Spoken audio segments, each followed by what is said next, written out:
Are you guys ready to go? Okay, so we're gonna try to get all the thoughts in. I had a lot of thoughts and a lot of things to share with you guys. A lot of people have asked me a lot of questions, but you know we got to keep it to a couple points here today. So my first question to you guys is, just for a show of hands, how many people here this morning ate? Did anybody eat this morning? Breakfast? Anybody? Okay, a couple of us. All right. No. Wow, this section didn't eat. You guys didn't eat at all? Oh, these guys are hungry, right? Just trying to get the setup for the hungry. You guys really didn't eat? No, nothing. Not even coffee? No, bagel? All right, you had a bagel. What'd you guys eat? The free cakes. Okay. The free. You're not supposed to. Yeah, it's all right, Pat. Nobody knows. That's you and me. All right, Pat Cicerelli. So, okay, what'd you guys have to eat? Eggs, salad, PB&J. Love me some PB&J. What about over here? What'd you guys have? Coffee. Okay. Bagel, cream, and cheese. So why did you guys eat? To fuel yourself? Your wife made you? Okay, happy wife, happy life, right? Just do what she says. Smart man, you're going to make it. All right. Right? What else? Fuel yourself, energy. Most important meal of the day, right? Okay, so we fed our stomach, right? Because we needed to. But how many of us this morning fed our mind? A couple people, right? Maybe listened to some audio, read a book or something like that on the way over here. So that's what we're going to do today. For the next hour or so, since you guys already ate, today my job and what I'm going to share with you guys is to not feed our stomachs, not feed your stomachs, but to feed the mind. Because if your mind is full, then so will your wallet. I know that everybody wants a nice big booty, right? Yeah. So we gotta feed up here to get it rolling down here. Are we okay with that? Are you guys all right? Yeah. I know I'm not as good looking as Gigs and Ack, but come on, okay, here's the deal, all right? We're only going to continue this meeting straight up because I will shut this whole thing down. And everybody's like, all right, great, we all want to leave anyways. All right, let's go. But I'm going to do the best that I can, but I need you guys to do the best that you can to give me some feedback, to give me some energy. Can we all do that? Like nod. If you don't agree, nod. Drink the Kool-Aid. Do what you gotta do. Stand up if you need to. That's what I'm talking about, Johnny. I love that. Pretend to take some notes. Even if you don't have paper, just move your pen, right? Do something. Fake it. Just make me feel good for the next 45 minutes. Can we do that?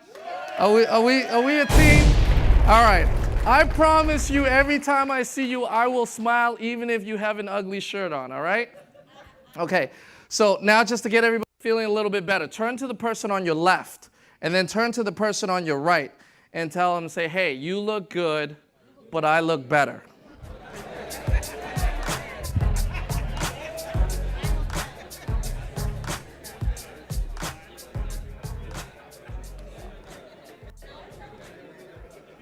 It feels good, right? It feels good to give yourself a compliment.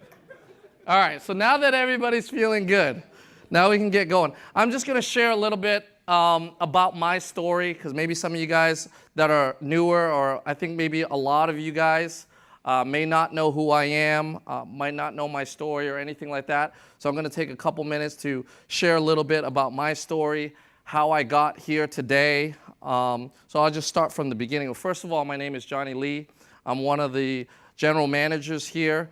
And prior to coming to American Income Life, or prior to even doing any sort of business, it all started, my parents immigrated to this country in 1980 from a third world country called Cambodia. And during that time, they escaped a genocide. This was, I believe, it was the second largest genocide known to man, right? The Khmer Rouge killed off, I believe at that time, 2 million of the 6 million population. and put everybody into slavery. My parents were the ones that were a part of all that. And they made movies, they called it The Killing Fields, etc. So they ran through a minefield and escaped into Thailand. That was where I was actually born.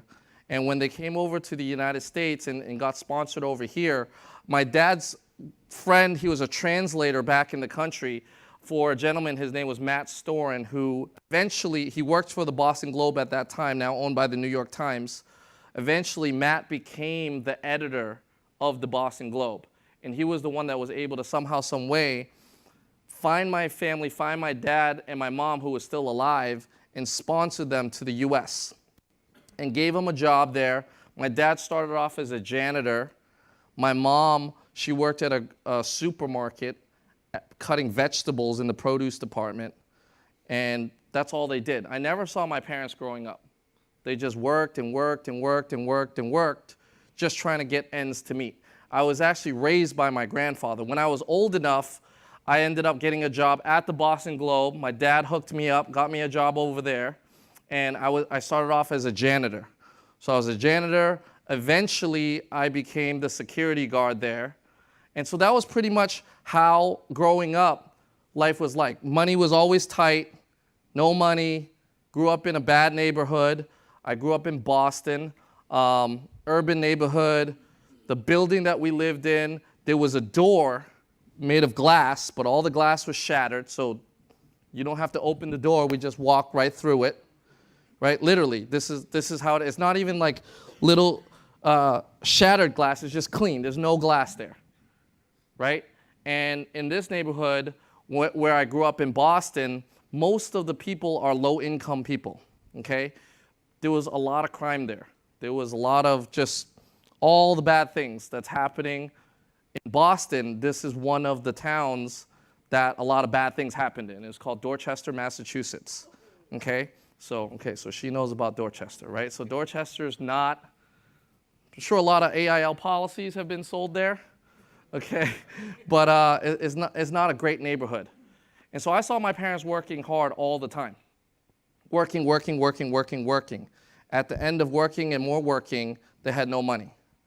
But I did have some friends in the neighborhood that didn't work as hard, but they made some pretty good money. And they made pretty good money at an early age. So they always say that whoever you're around, that's who influences you, right? I had a good family. My parents weren't bad people, they weren't dishonest people, but they weren't around.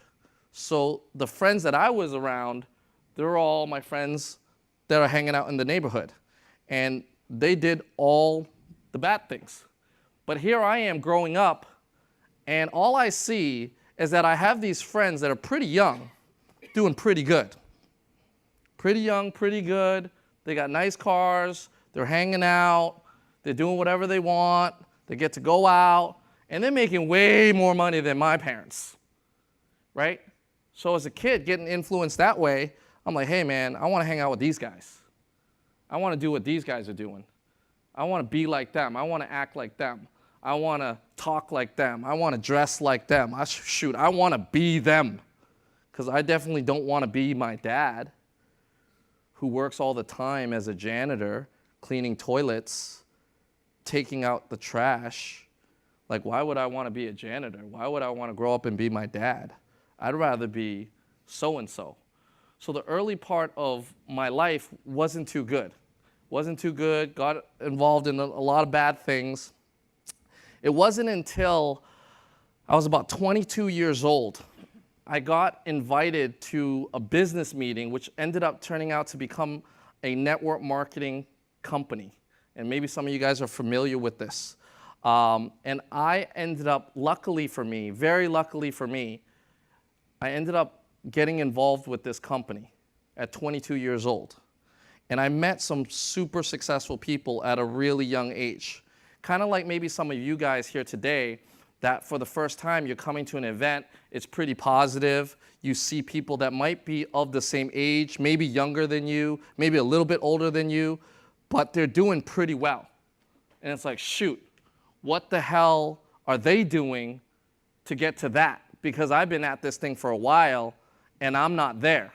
When I went to that meeting, I saw people that were my age, early 20s, driving brand new Mercedes, like high-end Mercedes, not like the low first entry level one. We're talking about like $100,000 Mercedes, $120,000 Mercedes at that time. And I'm sitting there like, what the heck am I doing wrong? You know, what college did he graduate from? Now, I didn't graduate from college. If you go back to my story, I went to high school. I barely passed high school. I figured it out. I was straight Fs. An F is like a 60, right? I was rolling with like 30, 35s. Like, if you're going to do something, like, do it, right? So I failed hard, right? Like, I wasn't like skating on the 60, like almost there. No, I was like, fail. And everybody knew it. My counselor knew it. My deans knew it. Everybody in my class knew it. Like, it got so bad to the point where the teachers saw me in class, they wouldn't even give me the test. I fell asleep, they wouldn't wake me up to give me the test. They turn around, give the test the next day. I'm like, hey, how come I never got a test? They're like, oh, you're sleeping. I'm like, you didn't wake me up? And they're just like, whatever. Literally, the teacher gave up, right? So that was kind of my school interaction. I went to college. I enrolled into college. But I never went to college. I just went through 4 years of college. So when people ask me, they're like, did you go to college? I go, yes, I went to 4 years of college. But I never actually went into college. I withdrew from every single class before I would fail the class because I was always out. I was always partying. I was always doing all these things. So I had no college degree. When I came into this company, I started meeting these people that were very successful. It was very weird to me when I met them because they were highly positive people. And I never met positive people like that, ever. I just didn't think that there's that type of energy anywhere. You know, people lie. You can't trust people. You can't trust your own family. You can't trust the girl you're dating, the guy you're dating. Like, you gotta always look behind your back. That was how I viewed life. So here I am in this room. Everybody's positive. No one's drinking. Right, we got some drinks over there, but no VIP like this, no drinking, no. I was like, all right, these people they gotta be drunk, they gotta be on something, they gotta be high. Like, there's no way. Right, everybody's hugging everybody. It was just completely weird to me. But I liked it, secretly. It was weird, but I secretly liked it because I think that deep down inside, everybody wants to be good. Everybody wants to do well, but we don't want to say it because it's not cool, right? And luckily for me, I actually got very, very close with some of the guys who eventually would run that company. And I met the founder of that company, who is very successful. Let's just keep it like that, okay? I mean, he had a bridge in his house. I didn't have a bridge in my town. He had a bridge in his house, right?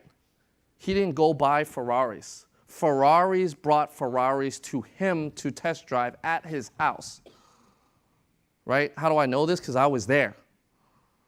And so this is where I actually got my later half of my training. My influence came from very successful people. And they started telling me the way to think, the way to act, the way to dress, the way to talk, that listening is much more important than talking, have 2 ears and 1 mouth, use them proportionately. They taught me about business, about life, about people, about appreciation, communication, leadership, all of these things. And it was complete culture shock for me. But for the next 13 years, I learned so much, changed my life. I was deemed the black sheep in my family. By the time I was 26, I bought my first Lamborghini, okay, black and yellow, right at the time when that song Black and Yellow came out, right? Black and yellow, black and yellow, black. That was me, for real. And I was just completely like, yo, this is crazy, right? But my friends was like, oh, this guy, Johnny's like the CEO. He's hanging out with all these people with money. He's doing all this business stuff. He's dressed up in suits, right? And I would fly and I would meet people and we would talk about business, this and that. And they're like, wow, where did you learn marketing? wow, where did you learn business? Where did you graduate from college? I'm like, I never graduated college. I never even went to college. They're like, how did you learn all this stuff? You're a pretty intelligent young man. I'm like, well, I was really fortunate because I learned about business from a multimillionaire who's an entrepreneur, bless you, and a businessman. And I just paid attention to him, bless you.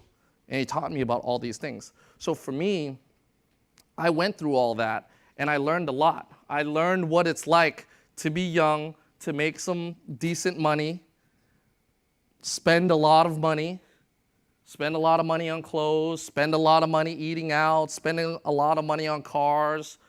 I mean, all the cars. My sidecar from that car was a SL500 hardtop convertible, and for my truck, I had a white-on-white Hummer H2 at like 27 years old. The day I picked up my car was the same day that Fat Joe and Terror Squad was at Manhattan Motors buying their car. So going through all this, I saw a lot. I ended up losing tons of money just from being reckless, being stupid, being whatever. One of the major losses that I had, I invested into a hedge fund that turned it out to be a fraud. Lost about $750,000.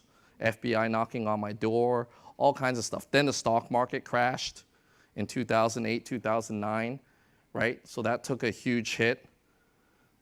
Just a lot of drama happened, right?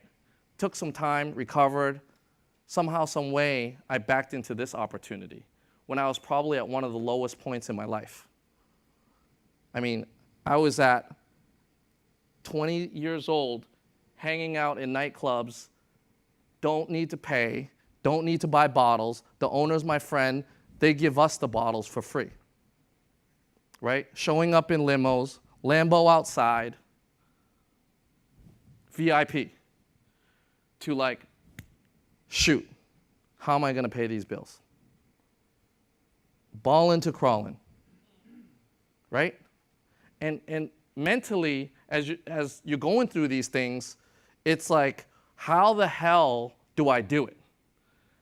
God, please give me the mental fortitude, the strength to get through this thing, because you want to kill yourself. You're just literally going crazy. I always say it's better to never have money than to get a lot of it and then lose it all, because it's like you'll just literally go crazy. But the one thing that I knew was I knew what I needed to do. I knew the process that it took for me to build something great, something amazing.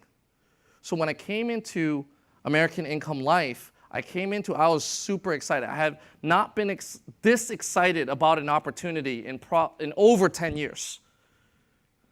And I saw this, I'm like, you know what? I'm gonna blow this thing up. I'm gonna kill this thing. I'm gonna crush it. I'm gonna be one of the top people for sure. I'm gonna be an SGA.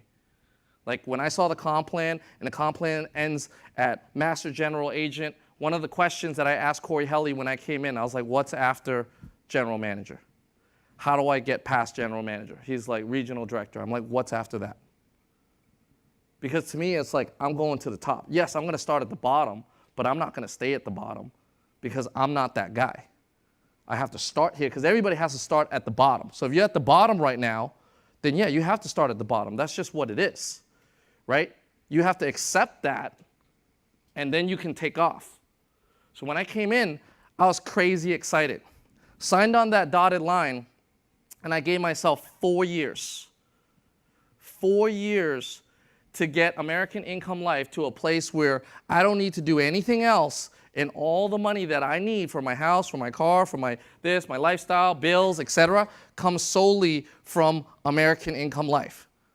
Now, I have other sources of income that comes in too, but I want it to be this. I heard the stories, I heard what you can do, and fortunately for me, I knew that you could make money, and you could make a lot of money, and you could help your family, you could help other people. You don't have to be these people that are egotistical, that look down on people, that give shit to other people. You don't have to be that person. You could be humble, you could be appreciative, you could be sexy as hell, you can live a great lifestyle, you can bling it all the way out, you can help a lot of people, you can give back, you can be smart, and you can still be a badass, right? That I saw all that, and I knew all that.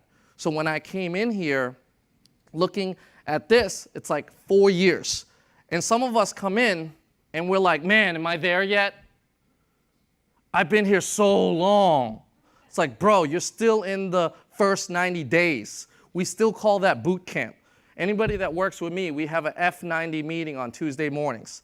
That means that if you're in your first 90 days, 9 a.m. sharp, you come in and you meet with me, we do a meeting, you can't be late. If you're late, you get kicked out, right? First 90, you're still in the F90 meeting, right? Oh man, I haven't made it yet. When am I gonna get a yacht like Giggs? When am I gonna drive a car like Corey? Oh, I want this, I want that. But the reality is that we have to build into that. You gotta be ready for it. Everything takes time. And some people will say, well, you know, Johnny climbed somewhat quick, because I'm 2.5 years in right now, coming up on my 3rd year. So I got a year and change to go in the time that I gave myself. And that time that I gave myself, I felt like I was being realistic. Given my skill set, given what I know, given my attitude, the way that I can control my emotion, my sales ability, my speaking ability, my leadership ability, my recruiting ability, I estimate that it might take me about 4 years to get to something respectable, right? Versus a lot of us come in and it's really like, you know what, Johnny? All right, you know, I'll try it out. I'll give this 6 months. And if it doesn't happen in 6 months, then I'm out. How about that? I'm like, how about you don't get started? How about that? Right? Because who's to say what's going to happen, right? We don't know what's going to happen. There's so many variables in life. That's what makes it tricky. Because in life, we don't know what's going to happen. Because bullshit happens to everybody. Now, let's show a raise of hands. Who's had some bullshit in their life? Right? Everybody. Everybody. It just comes at different times. And how you handle it is going to determine if you're going to go to the next step, to the next chapter. It's a video game, right? The same thing's going to keep happening. You have to figure out what happens, and when you figure it out, then you move to the next level. It's like Mario Brothers. Anybody ever played Mario Brothers? Mario Brothers is life. It's the same thing that happens. You go, then there's like, you go a little bit, then there's like a little Koopa Trooper that comes, and then you got to jump over the dude. But if you don't know how to play the game, and you hit the Koopa Trooper, and you haven't eaten the big mushroom yet, and you're still the little man, then, well, you're dead. Then you got to start over, right? Now you jump over the Koopa Trooper, and then there's a gap in the brick floor. And then you're too stupid to jump over the gap, and you fall into the, now you got to start over again. But now you know, because you know there's a Koopa Trooper coming up, then you know there's a little break in the thing, right? Then you know the 3rd green tunnel thing, right? You know the little green tube's coming, and you know that's the secret one that you can go down. Then you get all the coins, then you get the wings and you start flying, right? Dave's the man. That was not planned. Right? So that's life to me. Because if you go through the same thing, if you keep hitting the little Koopa Trooper your whole life, and you're 29 years old, you're 30 years old, bro, Koopa Trooper's coming. You gotta jump. Right? But it's not our fault if you don't jump. Right? You gotta hit A. But so many people in life, they don't jump. They just hit the Koopa Trooper, and they blame the trooper. That's the program. We're all in the matrix. The program is the Koopa Trooper's going to come. No matter how you blow the game, no matter how you do whatever, it's always the same thing. Eventually, you can memorize this whole game. You see all the BS that comes, and we get better. Right? So that's how I saw it. And so a lot of us, we compare. You compare to your neighbor. You compare to the person in your class. Right now, some of you guys just came out of Steve's class, and you're in the post-licensing with Lawrence. You see that some of your classmates already haven't made it. Now you got a couple classmates left, right? So now these are your buddies. Well, news flash. Don't get too close. You want to know why? Because you're going to lose those friends, because they're not going to make it either. And you might be sitting next to your buddy right now. We're not going to make it. No, one of you guys not going to make it, or both of you guys not going to make it. And that's the truth. Can I be real with you guys? I'm not trying to shed negativity here, but the more that you know what's real, the more that you can handle what's going to happen. If you're thrown out on the street, got to make money. I never got an allowance ever in my life, ever, never. Never went on a school field trip, never got allowance, never got the candy fruit gummies, never got soda, nothing to go to school. I had to hustle on my own to make money, to do things. I had the perfect shot from like a certain amount. I make bets on, hey, if I can get this in, I bet you $1 I can get it in. And there's always someone willing to bet me $1. You challenge somebody, they're going to do it. And we're kids. Boom, I got $1. $1 goes a long way when you're like 13, right? So these are things that happen. And I just want people to know, because some of us are so naive. We've been sheltered, never had to go out there, never had to really go out there, do it on your own, get rejected, get your ass kicked, right? That's business. Business, you open up any kind of business, pizza shop, sandwich shop, fashion line, app, limo service, whatever. You're 100% commission, buddy. You're 100% commission. You got to figure this thing out, right? So as we go through this process, what are you giving yourself? What timing are you giving yourself to be able to get to where you need to get to? And we give ourselves not enough time because we haven't truly been able to assess where we're at personally, mentally, emotionally, right? Spiritually. How's your vocabulary? What's the skill set?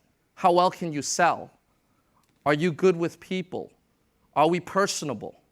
Are you awkward? Right? Can you take a no? How's the ability to take rejection? Or are we secondhand people that just listen to somebody else? Mom, dad, girlfriend, boyfriend, fiance, husband, wife, children, neighbor, friend, Instagram, Facebook, Snapchat, whatever. If we have not been able to assess where we're at or having personal awareness, then we're always going to be wrong, because we're always gauging that we're better than we really are. See, AIL is great because AIL is going to show you who you really are. And most people don't like it. I talk to people and they don't want it. Right. Well, so did she, and so did she, and so did he, and so did, you know, it's not them. They would have not wanted it if Steve Greer went out. Right? But it's us. It's you. It's me that doesn't know how to handle the outcome or know how to change the outcome by what we do and what we say. This is the first major problem of anybody in entrepreneurship, not just American Income Life, but in entrepreneurship, in life, in school, in making money, in business, in investing, in anything, is that everybody wants to get there too fast. And it doesn't happen, and it's just a lack of experience. It's a lack of experience. That's what it comes down to. And we compare. And you look at the Coreys, and you look at, you know, all these other people that have done well in this agency, other agencies, David Ackerman, etc. And we wonder, why not me? Even if you compare to me, you know, maybe some people have compared to Johnny. It's like, oh, well, Johnny this and Johnny that. Okay, cool. But you also have to understand that I went through 13 years of selling, of rejection, of you can't do it. You're stupid. Go back to school, Johnny. Right? Your friends are bad. You're bad. Your friends are ghetto. You're ghetto. My dad's like, you and your friends are low class. That's what my dad said. He goes, your friends are low class. And you're low class. You're not my son. Because my dad has crazy, it's all about honor, family name. And I broke all of that. like all of it. Didn't talk to my dad for 5 years straight. We're biological roommates is what I called it. Lived in the same house, never spoke, never ate dinner, nothing. I only spoke to my mom sometimes because my dad hated my guts because I was so bad and he was so ashamed. My sister was going to school for law school, and here I am trying to figure certain things out, right? But later on, my relationship with my parents is amazing now. They're actually coming to stay at my house this weekend, Friday, Saturday, Sunday. So, but all that happened after made some money, after paid their bills, after paid their mortgage, after, because at the end of the day, they only wanted me to do well. But their definition of well was doctor. Their definition of well is attorney. If you're not a lawyer, you're not a doctor, you're not doing well, you're not successful. If you're not making 6 figures, you're not successful. If you don't go to college, you're not successful. Right? But that's what, it's not their fault, that's what they got programmed. So when all that changed, they changed their whole entire attitude. It wasn't that I was crazy anymore. Like, Johnny, you know, Johnny always had a mind of his own. I'm like, okay, that was a good spin, that was a good spin. I like that. But they just wanted me to be happy, right? So even if you compare, right? Let's say I did this somewhat fast. Okay, cool. Let's say, I don't think so, but let's just pretend if that was the case. But if you're starting out right now and you've never been in sales, you're 13 years behind me. And if you never got your ass kicked like every day, you're behind, right? If people were taking care, some people are still living with their parents. Yo, you need to get out, right? Living on your own is much tougher when you gotta pay for your own food. You know how much food costs? You gotta pay for toilet paper. Yo, you know how much toilet paper costs? Like, you don't even know. I go to Walmart, I go to Costco, I hate buying paper towel and toilet paper because it's expensive. I'm like, damn, $16.88? Where's the falling prices? Right? I'm dead serious because you get that, then you get this, and then you get water, and then you get blah. And the next thing you know, you spend all this money on nothing. Right? You got to have the lights on, you got to have water, you got to, like all this stuff that our parents paid for. Then you got to have a car, you got to have insurance, it's like, damn, I'm broke. It's like, well, welcome. Welcome to life. That's why it doesn't matter what you got to do. All that matters is what are you going to do? Right? What are you going to do? The faster you get your ass kicked, the faster you can wake up. Like, bam! It's like, oh, shit, okay, now I got to get going. Right? That's why it doesn't, some people's like, Johnny, you're insensitive. I'm like, he's going to learn faster. I tell new people all the time, I'm like, look, if I can break you, then you're not built for this. Right? I'd rather have you quit now. Quit now. Save yourself some time. You know? Yeah, you're going to like everybody else. You're going to hate Johnny. But when you go later, you're like, you know what? Thank God to Johnny, man. He told me straight. He was the only dude in AIL that told me straight. Like, yo, you're not going to make it. Like, no, you can't come in here late. They're like, oh, I'm like, you can't come in late. You're disrespecting the meeting. Right? Everybody else woke up early. Everybody else got dressed, went through the same traffic, had to sit through all that, got here on time. So we're sitting here like, well, I'm more important than everybody else, so everybody can start when I arrive. Don't work like that. It doesn't work like that. People's like, well, I had to come off of this highway and that highway.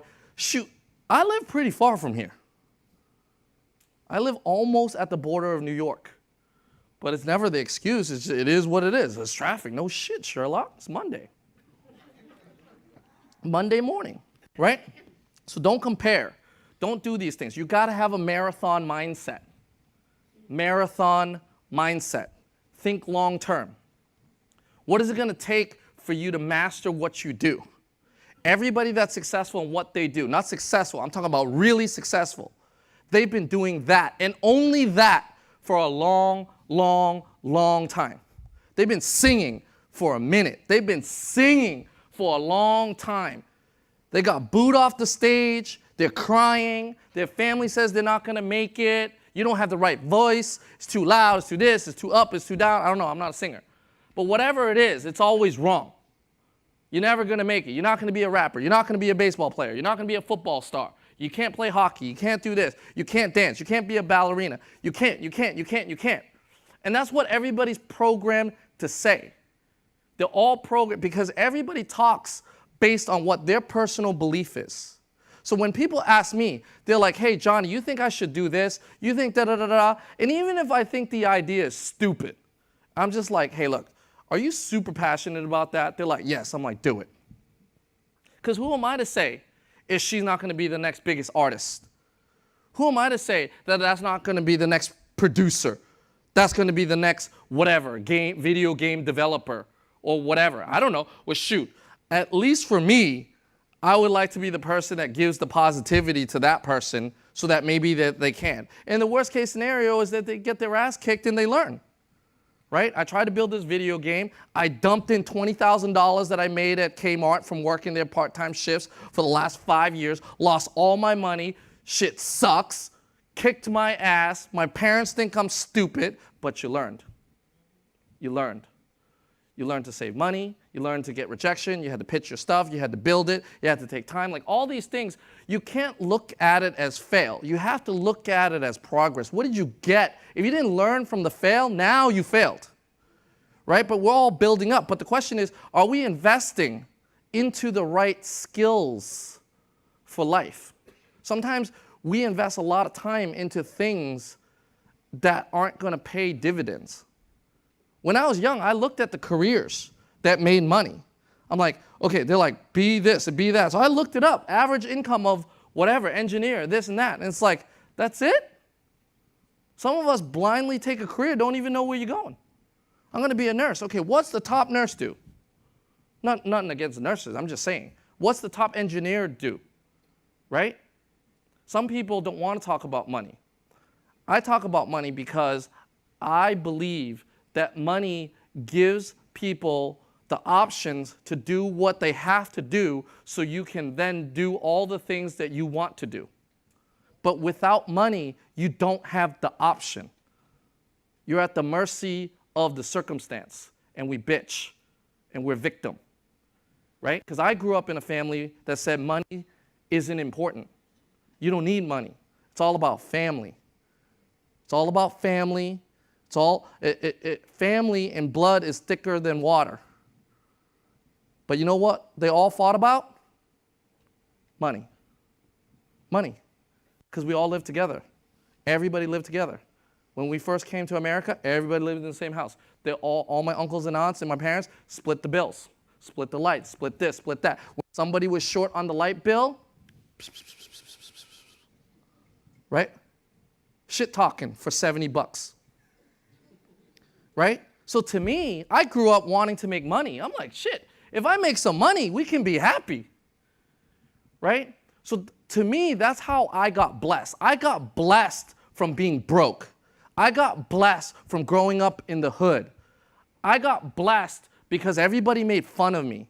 I got blessed because I didn't get any clothes to go to school. Back to school shopping. Yeah, that's them. Me, just get your ass back to school. Right? Whatever pencil is there, take that.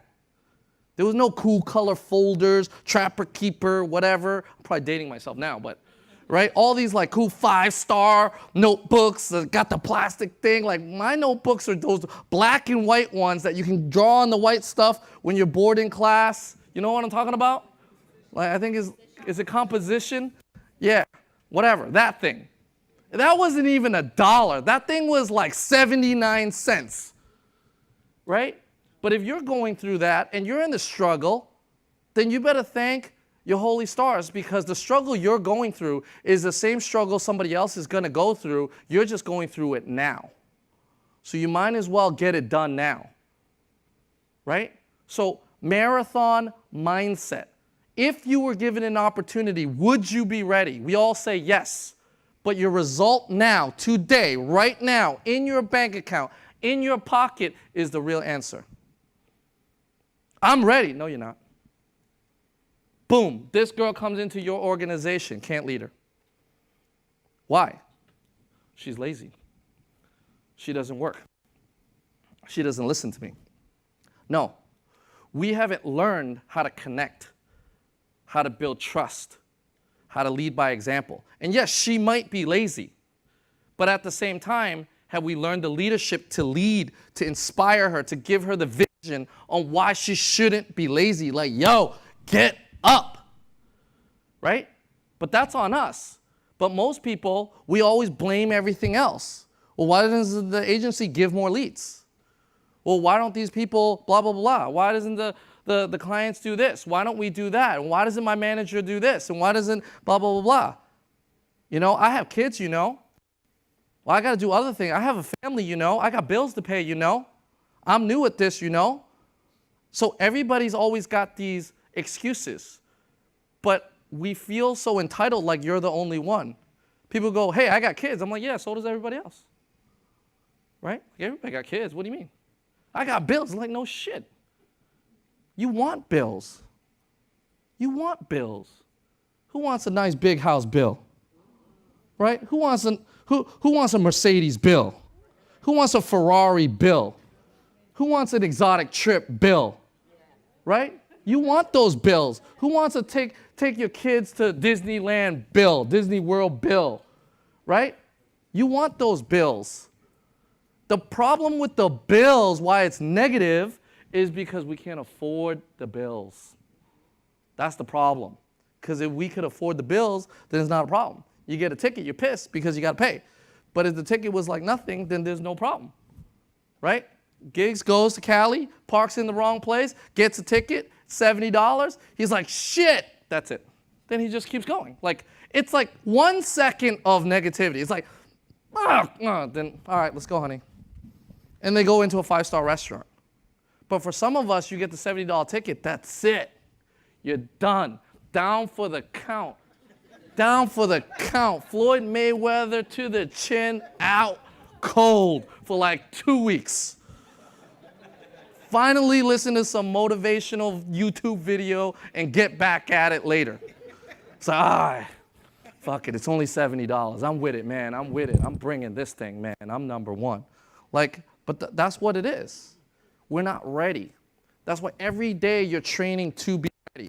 Every Monday agency meeting, if Giggs is speaking, Corey's speaking, Evan's speaking, whoever's speaking, Ackerman's speaking, it's helping you to take from their experience, right? So have the marathon mindset on what you got to do and the process it's going to take for you, okay?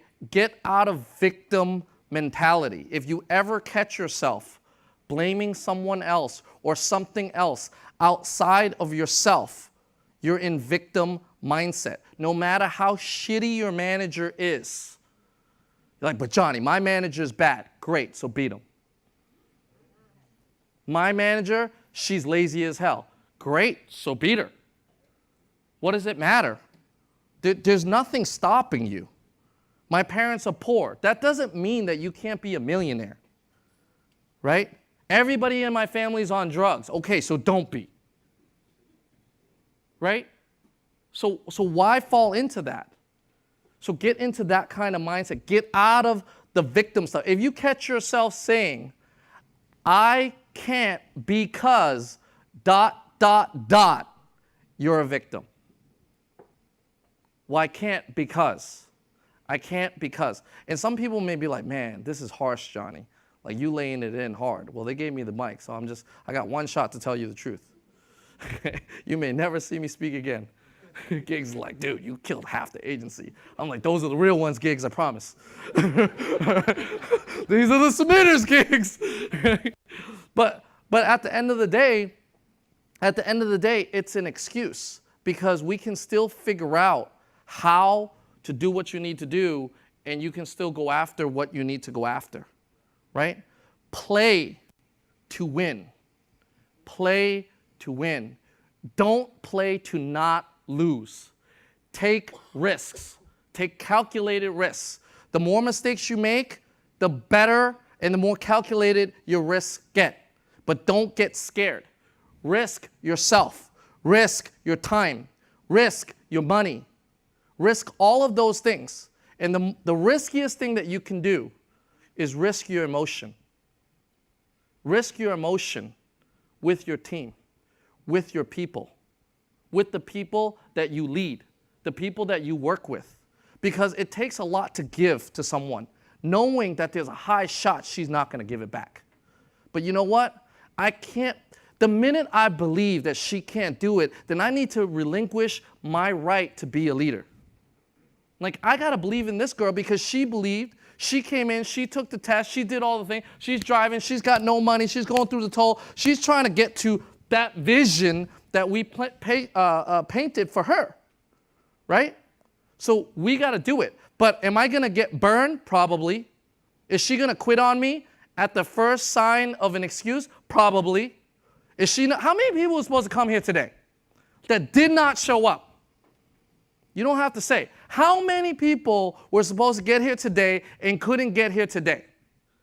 And guess what? Those are the people that needed to hear this message the most, right? Can I have a show of hands, some of the people that needed to be here but did not here today? Right? You being here, you probably don't need the message.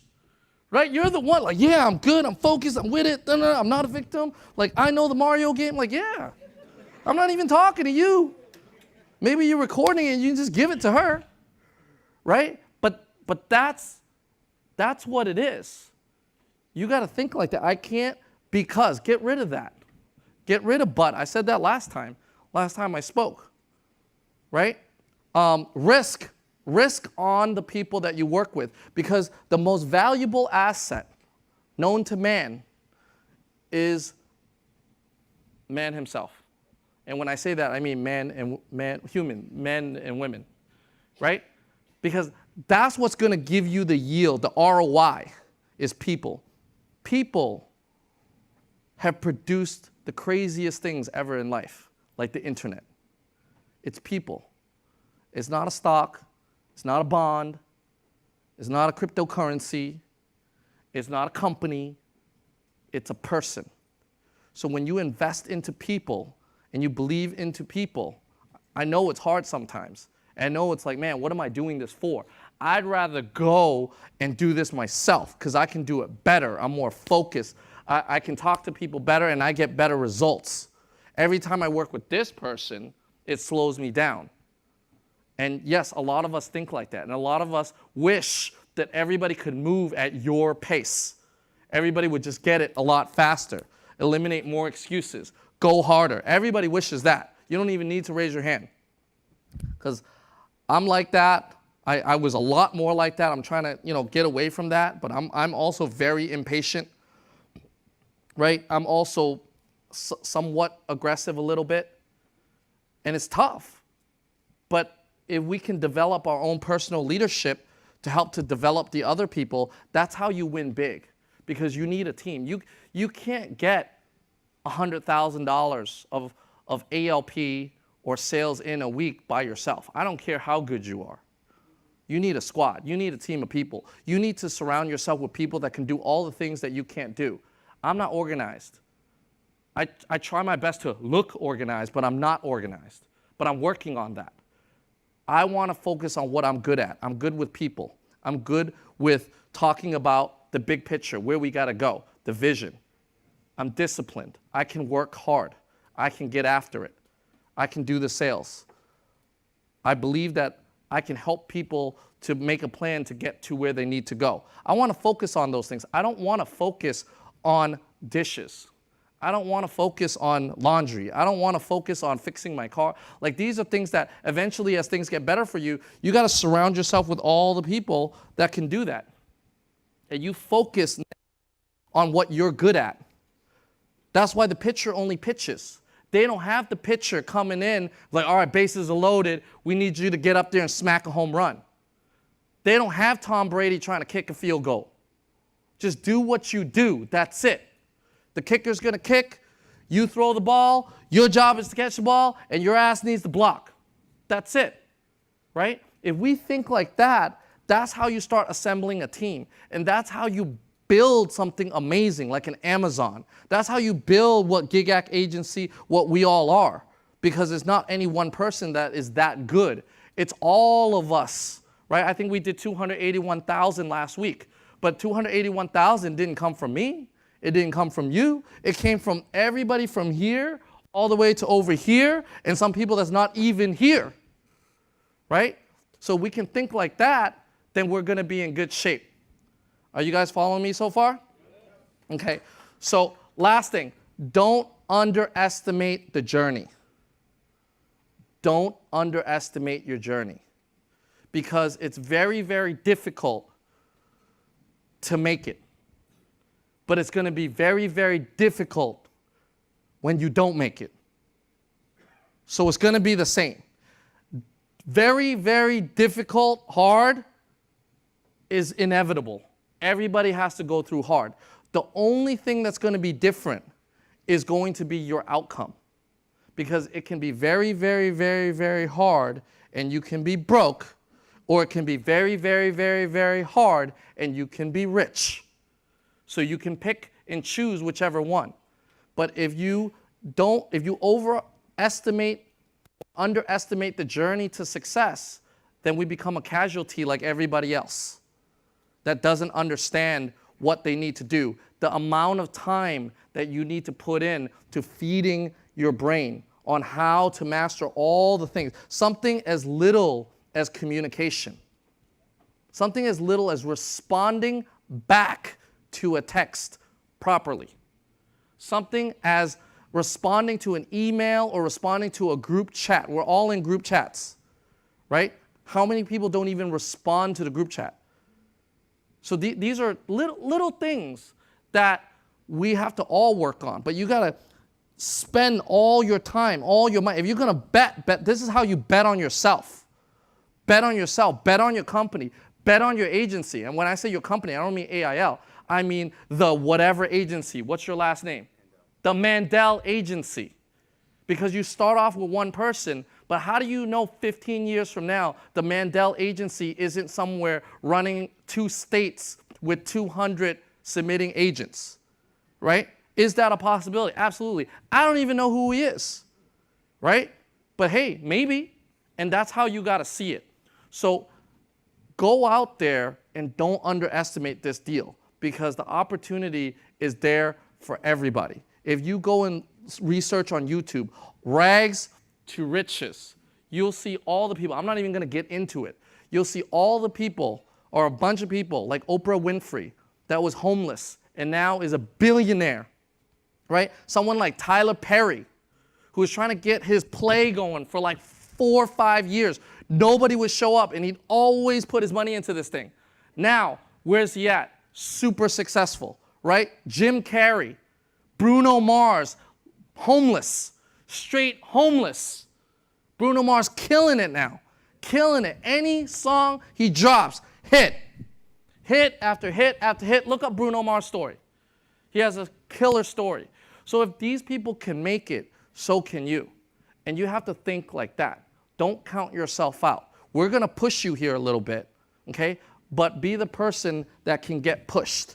Are you guys with me so far? So that's what I got for you guys today. Hopefully you guys take it to heart because everything that I talk about, I really mean it. And I hope my only wish is for everybody here to get to their full potential. Because if you do, as good as we are now and as good as you are now, you can be so much better. And it's not foreign in this industry for you to be able to make $4, $5, $6, $10,000 a week. It can happen. It's already happening. So make it happen for yourself. Are we good? All right. So with that being said, let's do some recognition. Thank you for listening and thank you for nodding along the way. All right. So